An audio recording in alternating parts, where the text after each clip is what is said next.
The ground in California is caving in right now. Beneath the richest farming valley in the world, the earth is collapsing not by inches but by feet. Entire sections of the Central Valley have dropped 20 feet into the ground, and they are never coming back up. Picture this. You are standing in an orchard that stretches as far as the eye can see. The sun is shining, the irrigation lines are running, and everything looks like a perfect agricultural paradise. But the land you are standing on is actively sinking. It is falling from the inside out, and as it falls, it is silently crushing the single most important piece of infrastructure in the state, the California aqueduct. Millions of gallons of water are moving through a concrete artery that is physically cracking under the weight of a collapsing valley. Politicians are calling for conservation. The news is showing pictures of wet winters and full reservoirs. But here is the terrifying reality emergency planners are not telling you. The ground that fell is permanently destroyed, and when the aqueduct finally snaps, the water supply for tens of millions of people does not just slow down, it stops completely. To understand why the valley is falling, you have to look underground. To the outside world, the Central Valley looks exactly like it always has. A flat, sun-baked expanse of agricultural perfection, producing a quarter of all the food eaten in the United States. It looks as permanent and reliable as the crops growing above it. But the ground has been sending a warning for years, and nobody was listening. Like the terrifying geological collapse happening right now in the Texas Permian Basin. The danger here is entirely invisible from the surface. Stand anywhere in the affected zone, and the surface looks completely normal.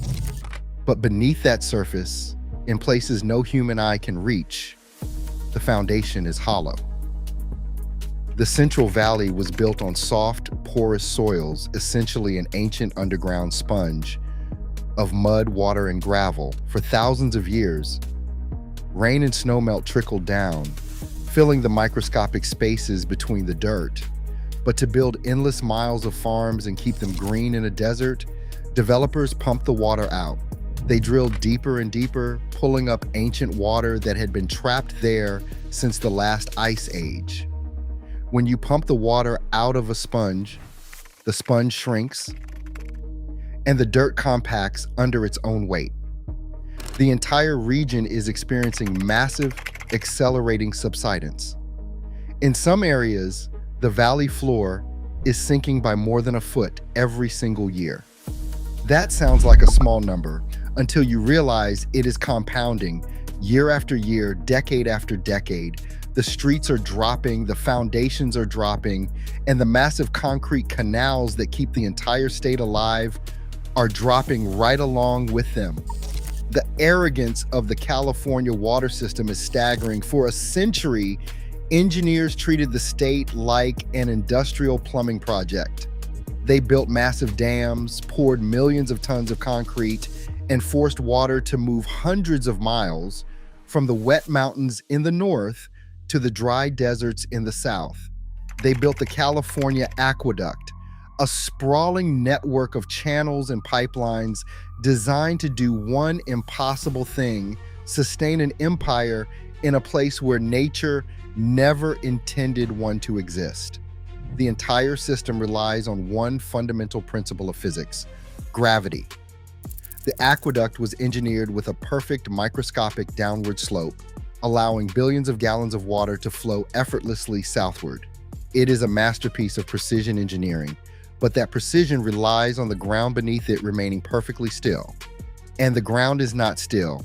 We anchored a static concrete river to a valley that is moving downward. Every foot the valley sinks changes the slope of the aqueduct.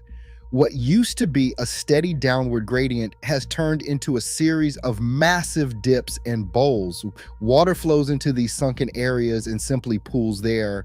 It loses its momentum, it backs up, the concrete walls are cracking under the shifting weight.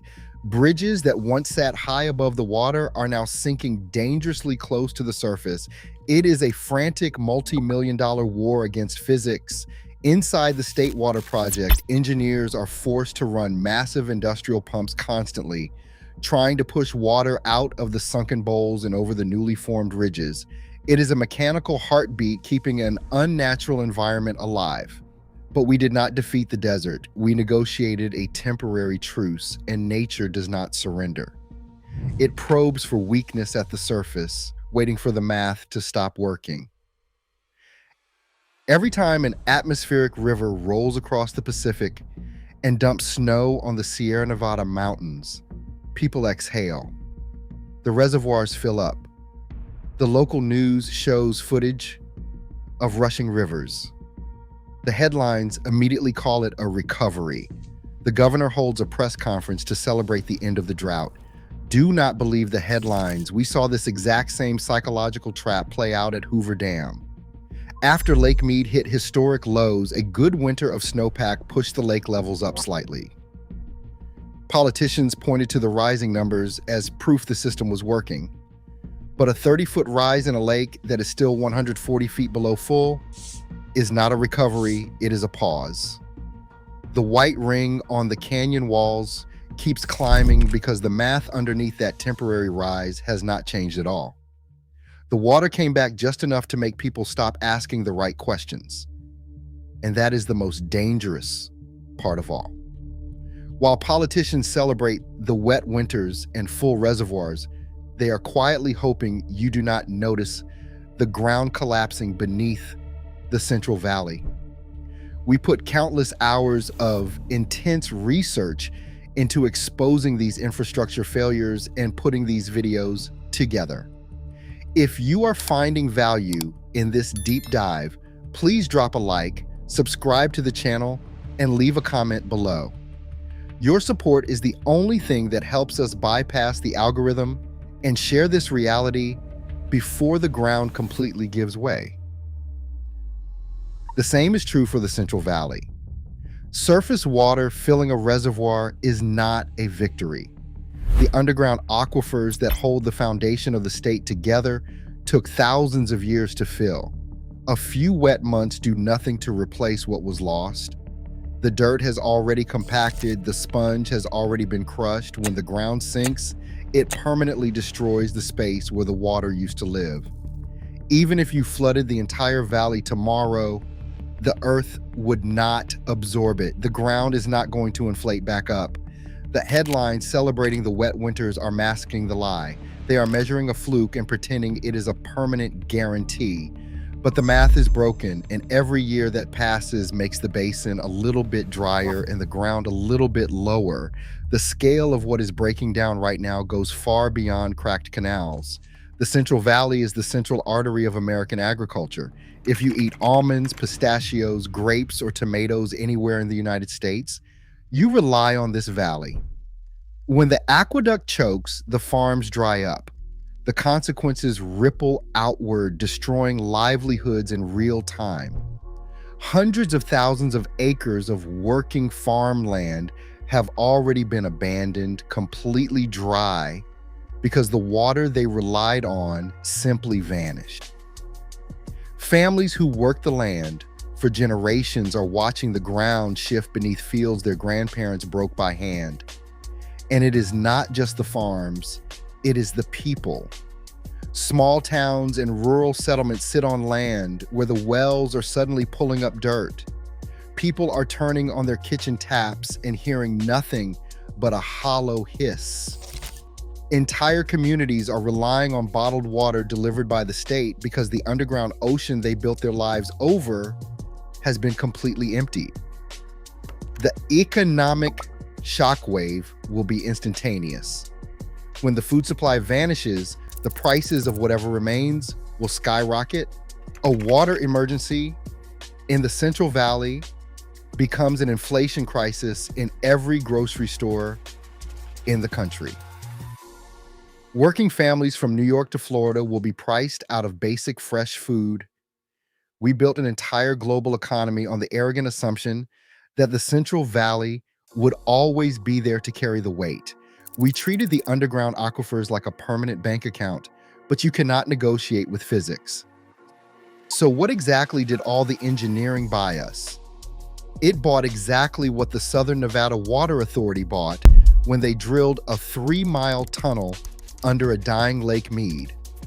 Las Vegas spent over $1 billion drilling through solid rock to reach water sitting at the bottom of a disappearing lake. Critics called it excessive, but for a city in the desert, it was the only way to keep the water flowing. But here's the truth about that tunnel. It did not fix the river, and it did not close the gap between what the states demand and what the river actually delivers. It was a lifeline, and lifelines have limits. It bought time for conservation, time for policy to catch up with physics. But it did not solve the desert, and the desert is still winning. The frantic repairs happening along the California aqueduct are the exact same thing. They are the most expensive, sophisticated bandages ever placed over a fatal geographical wound.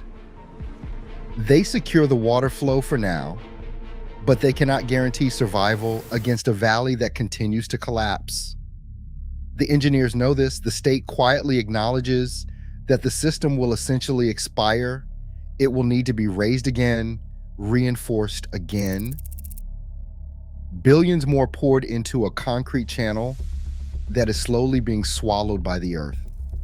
We are caught in an endless, escalating arms race against the ground itself. The emergency that was supposed to arrive decades from now is showing up ahead of schedule. The water still flows, the pumps still run, but somewhere beneath the almond trees, the clock is still running. The Central Valley is living inside an illusion that is slowly sliding into the earth. The pumps are fighting a daily war against gravity. The canals are fragile, standing against a valley floor that drops every single year.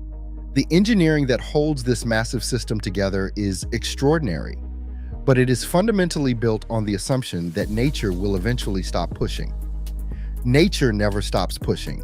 In the Philippines, people are watching massive fault lines accumulate stress, knowing with absolute certainty that the earth will eventually take back its balance, regardless of the millions of people living on top of it.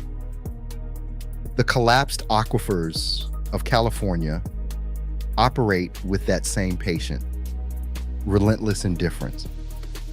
The earth does not care about our billion-dollar budgets. It does not care about our mechanical pumps or our political press conferences. The math does not work. It has never worked. The water is leaving. The ground is falling. The massive underground time capsule that held up the richest soil on earth has been destroyed. The gamble bought time, but the gap between what the aqueduct can hold and what the collapsing valley will eventually destroy has not closed. Every year of delay, every inch of subsidence marks another scar cut into the geography of the American West. The concrete walls are still standing, but the ground is still falling. The only question that matters now is the one nobody wants to answer. What comes next when the earth finally wins?